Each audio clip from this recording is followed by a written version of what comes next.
Hello everyone, this is Jamie Castillo and this is my video presentation for my capstone project. The title of my project is Understanding the Relationship Between the Application of Strength Training Program and the Self-Efficiency of Elementary Aged Youth Swimmers. Going into the introduction, the reason why I decided to go into this field for my capstone, I kind of wanted to base it off what I did like my thesis in my undergrad.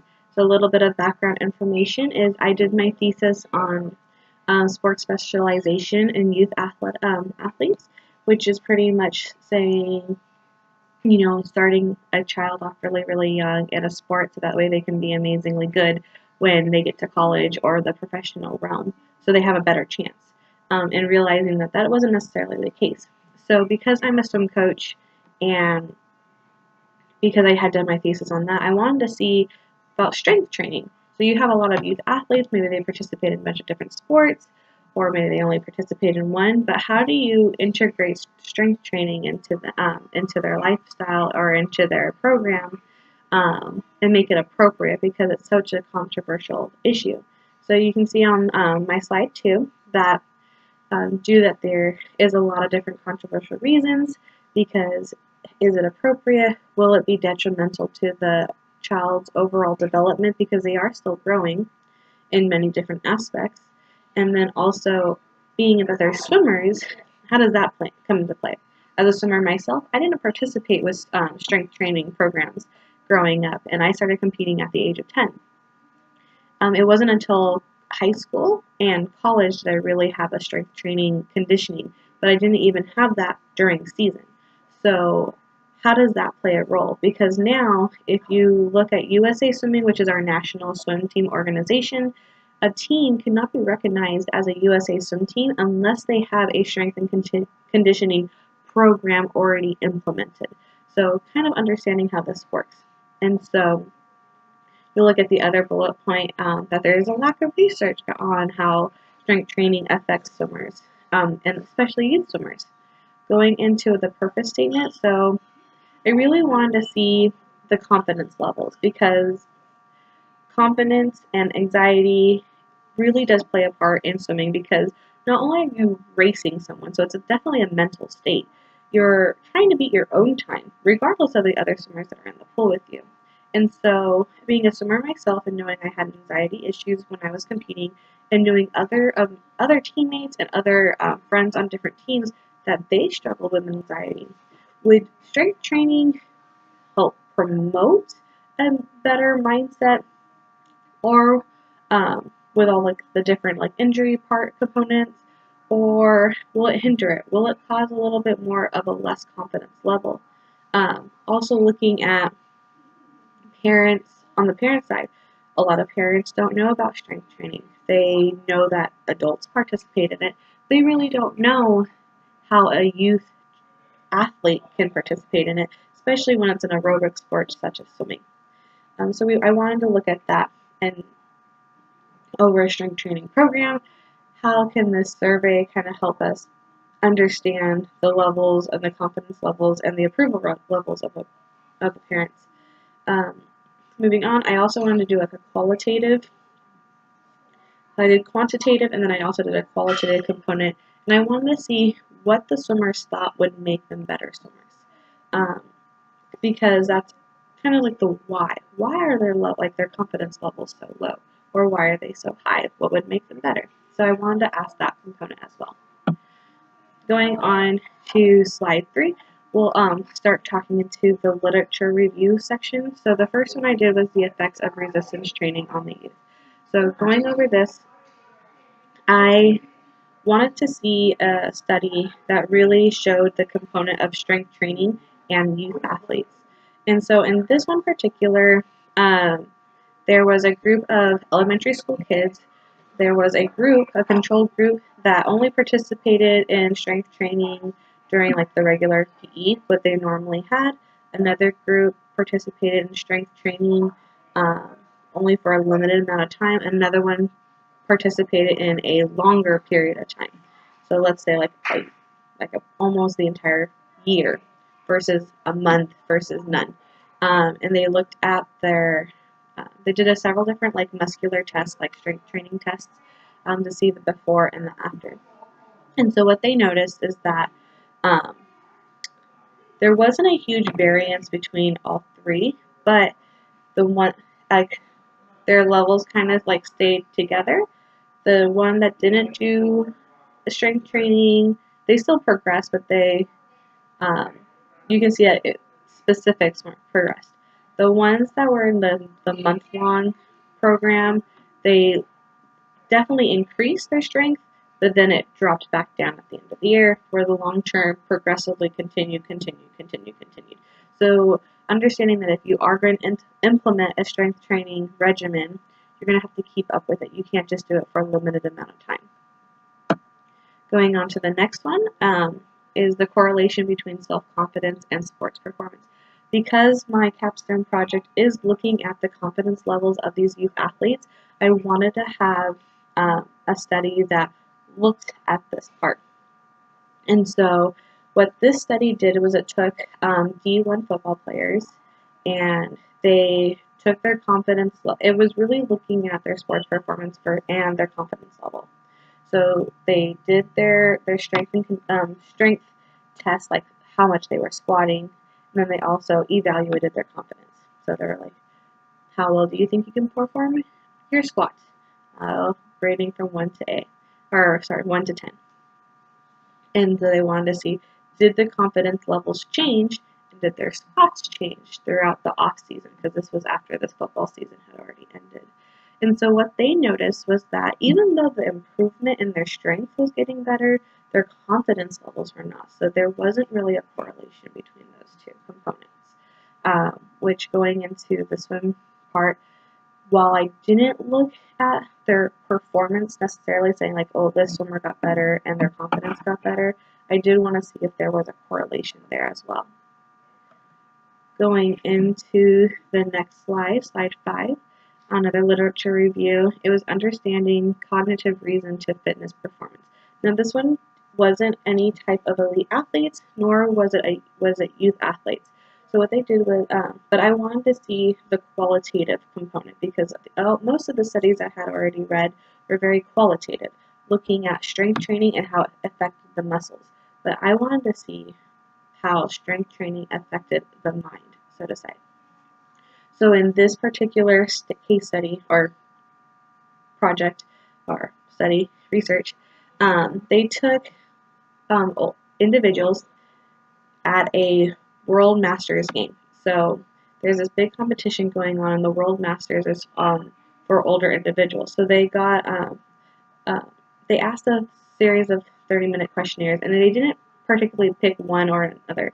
They would just go up to any individual who was in the age range. So the average age was 75. They got about 44 individuals, and they simply just asked them, would you participate in a survey? And then they did it open-ended questions.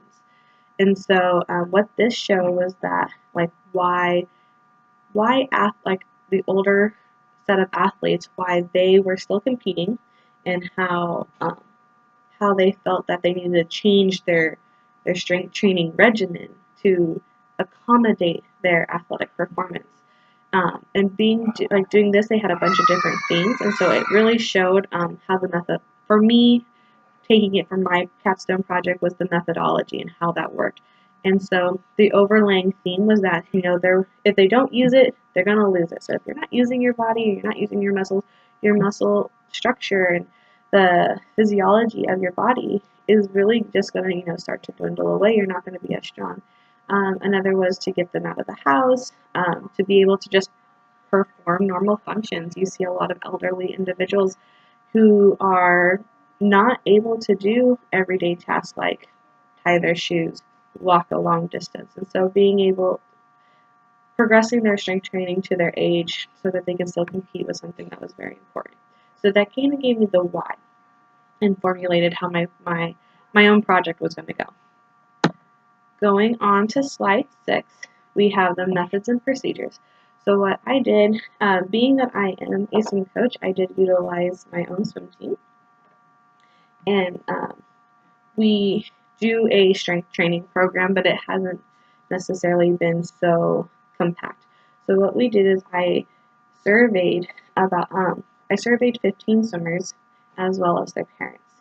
And prior to like creating a very structured strength training regimen, I asked them, like first I got their approval, but I wanted to see like their baseline. So I asked them like, how confident, for the swimmers, how confident are you in your swim performance with just their swim technique? How confident are you at swim meets? And then what would make you a better swimmer?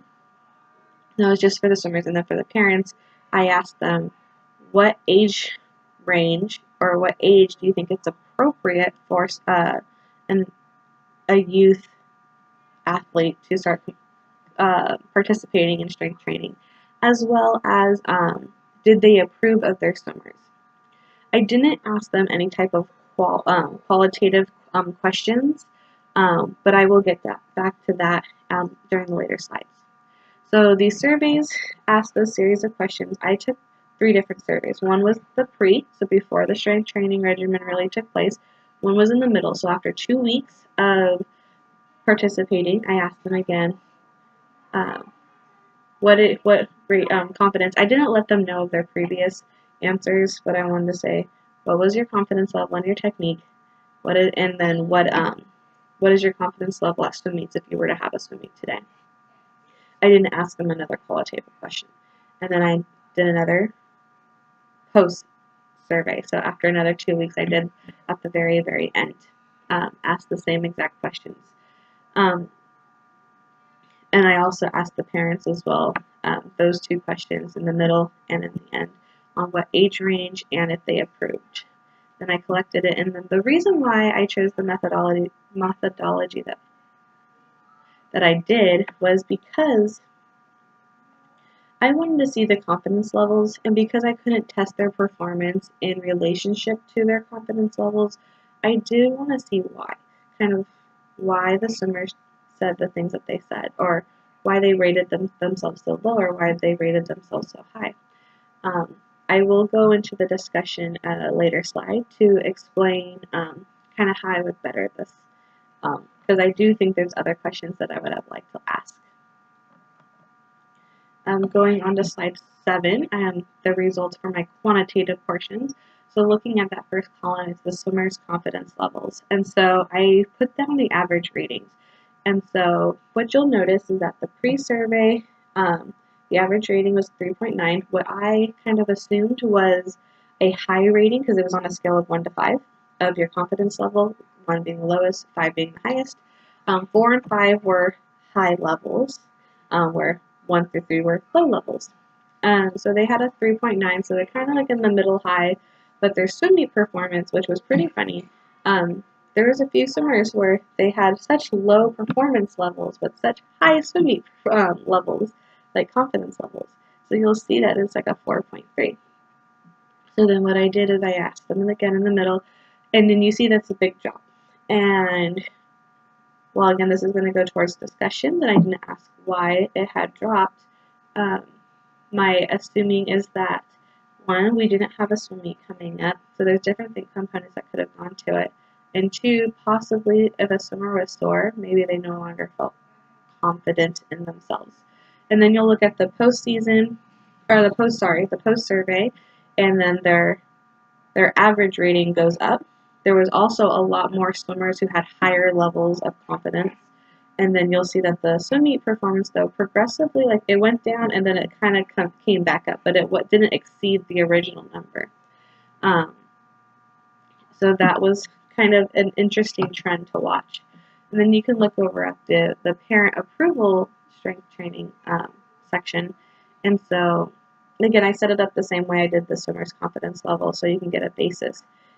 The age range was high at the average was 8.6.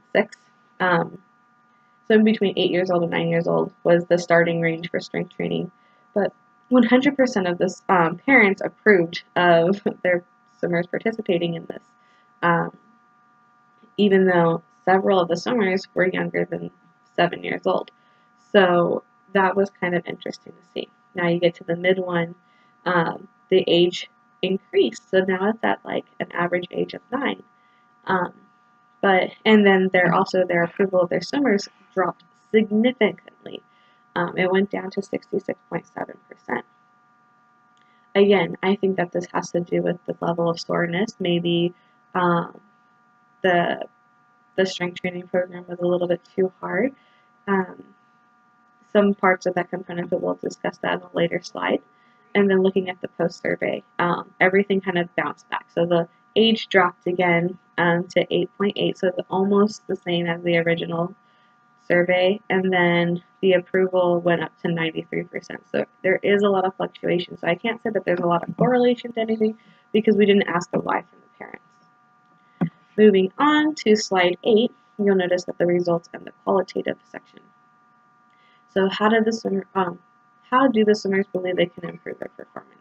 I only asked this question in the beginning, and so the answers that I got, or the themes I got, was developing strength, which was great to see that they were kind of putting the two together. They hadn't started their regimen yet, or their program yet, so it would be cool to see their confidence levels after that, at least when I was taking the survey. They just needed to swim faster, so however they did it, they needed to swim faster. Develop endurance. They believe that if they can swim longer, they can swim better longer. And then lastly, kick faster, and that went alongside with the swim faster section.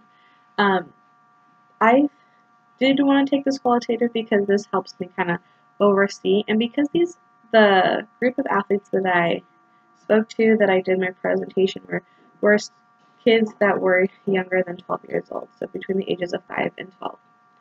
And so, not all, if you have a 5-year-old or a 6-year-old, they really don't know, they don't understand the numbers, they're just going to kind of throw something at you. So I wanted to really grasp their idea, like ask them why. Because sometimes younger kids are going to be extremely honest with you, and especially when you're not the parent, they'll be more willing to give you a little bit more information. So I wanted to connect the two. Moving on to slide 9, this is the discussion. So the implications.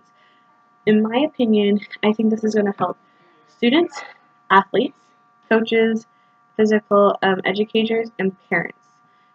Understanding the results of this capstone project, of this research, is going to help these individuals understand what confidence levels mean. Like, how does that go according to their performance? Being that they're athletes, they're performing. You want their kids to do better. You want your athletes to do better. They're not just there just to do it. There is a competitive component to these sports. And understanding signs of anxiety, making sure that coaches realize if a strength training regimen is putting too much pressure on their athletes, they may not perform well. And then also letting the athletes know if there's something wrong, like, opening that discussion between the athlete and the coach. If something's not right, if something feels wrong, or they feel too pressured, being able to discuss that issue with their coach, maybe the coach can help talk them through it, maybe create a little bit different plan so that way they can ease into it. There's a bunch of different components that go with confidence levels and strength training. Future recommendations. Like I said, there's a bunch of different ways I think I would have changed this. One of the big ones is that it was taking place in a short amount of time during the swim season. The swim season that we're a part of goes from September to March, so we did it just solely in the month of November. And unfortunately, we had swim meets. And so in another research study that I was looking at, having a swim meet or having any form of competition in between this survey will affect it, because if they do amazing, their confidence levels are going to soar, especially if you take the survey after the swim meet, which the way it was laid out, it did happen. So we had some swimmers not do so good, their confidence levels dropped. We had some swimmers do amazingly well, and their confidence rose. That plays a huge factor in it. So in future, if the study was performed again, I would either do it only in the pre-season, post-off season, so that there's no swim meets to really change their mind, to influence their choices, or to do it from the entire duration of the swim season, or even for a whole year. So you can see the fluctuation of the confidence levels. Is it generally always going up and up and up and up and up? Or is there going to always be a fluctuation, so there's really no correlation, so to speak? So that was also really important. the limitations that I also wanted to ask a question, like maybe the why. Why did the parents' answers change? So that way I can gauge, well, were their swimmers complaining at home? I'm sore, I'm hurting, my arm hurts, and they had to tend to them a different way. Knowing that would definitely have, I feel like, swayed or brought a little bit more clarity to the result numbers that I had received. And then limitations. Like I said, it was during the season, so that swim meet component does change everything. And then also while the swimmers, I was fortunate enough to have all my swimmers attend all the strength training programs, but not all the swimmers attended all the swim practices. And because those were two different things, and the way I addressed my capstone project didn't take them out of the section, it was important for me to make sure that to note that limitation, because I think it did change the confidence levels, especially if they performed poorly at the swim meet and also didn't attend practice as regularly. Moving forward is the conclusion, and so I wanted to put, the swimmers' confidence levels for both performance and swim meet performance and swim technique performance did increase over time. But because it was so short, it's not a significant increase.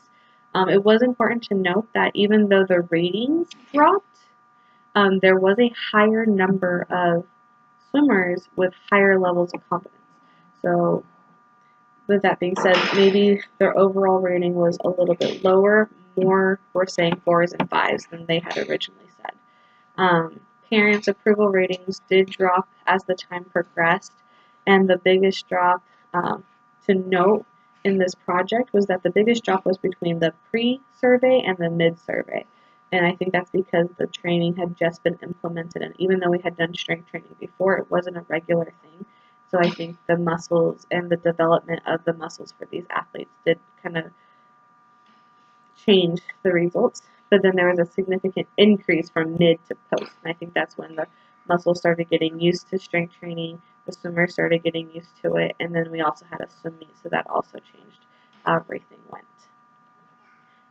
And then after that, you will see all my references. I do want to give an acknowledgement to the Fullerton YMCA, who allowed me to use their facilities for me to do the strength training program and utilize their equipment so that I could train my athletes. And then also the athletes and participants who did participate in this capstone project and allowing me to use them as participants. I look forward to hearing everybody's responses, and I hope you guys have an amazing day.